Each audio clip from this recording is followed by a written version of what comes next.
بات اگر عشق کی اور محبت کی چل رہی تو ہر کوئی عشق نبی کا دعویٰ کرتا ہے، ہر کوئی کہ ہم عاشق رسول ہیں، حضور کے غلام ہیں، حضور کے پکے عاشق ہیں، اور حضور کی غلامی میں ہمیں موت بھی ہوگی۔ عشق کا دعویٰ ہر کوئی کرتا ہے، مگر اس کی پہچان بھی اگر الگ ہو، ہم عشق کا دعویٰ بھی کریں اور اس کی پہچان الگ ہو، تو یہ دعویٰ عشق کا ناقص ہے۔ دعویٰ ہمیشہ دلیل رکھتا ہے۔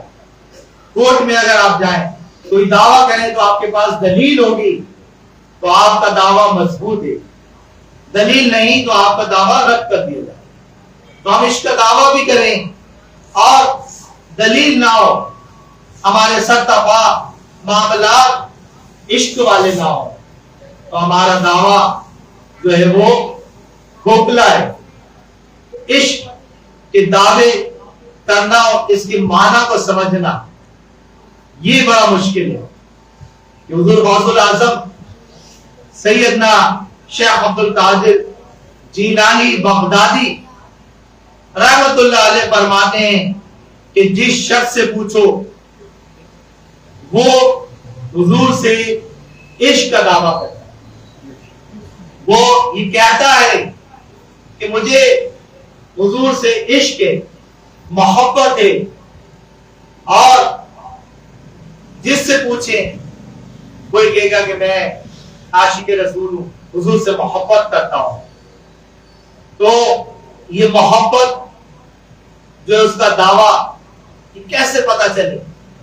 کہ اس کا دعویٰ ٹھیک ہے یا نہیں ہے؟ تو حضور غوث الاعظم فرماتے ہیں کہ میں تمہیں بتاتا ہوں کہ ہر دعویٰ کرنے والا جو کہ میں عاشق رسول ہوں، میں محب رسول ہوں، میں آقا سے محبت کرتا ہوں، میں آقا سے پیار کرتا ہوں، کوئی نہیں کہے گا کہ میں محبت نہیں کرتا،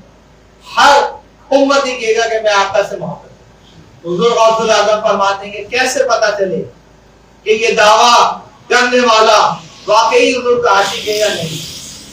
عاشق رسول ہے یا نہیں؟ آپ فرماتے ہیں کہ حضور کا سچا عاشق، حضور کا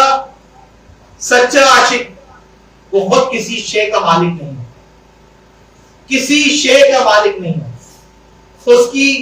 ہر شے کے مالک حضور اکرم صلی اللہ علیہ وسلم، وہ مالک کسی شے کا نہیں ہوتا۔ جو کہتا ہے کہ میں عاشق رسول، اس کا کسی چیز پر اختیار نہیں، تمام چیزوں کی ملکیت میرے آقا کے سپرد ہو جاتی ہے۔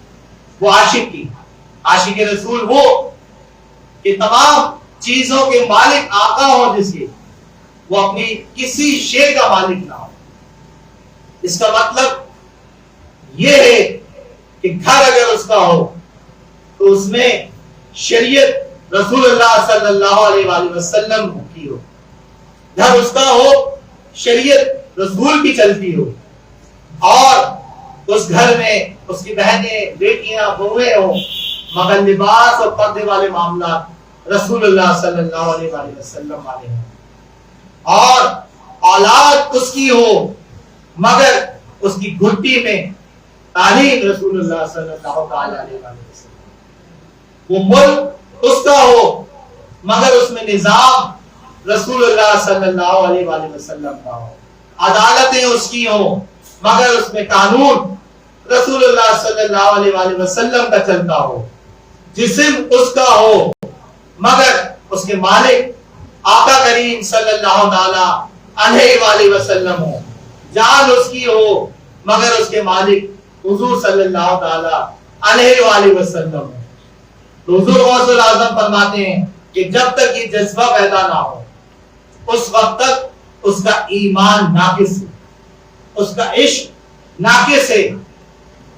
عشق کو مکمل کب ہوگا کہ جب سرتفا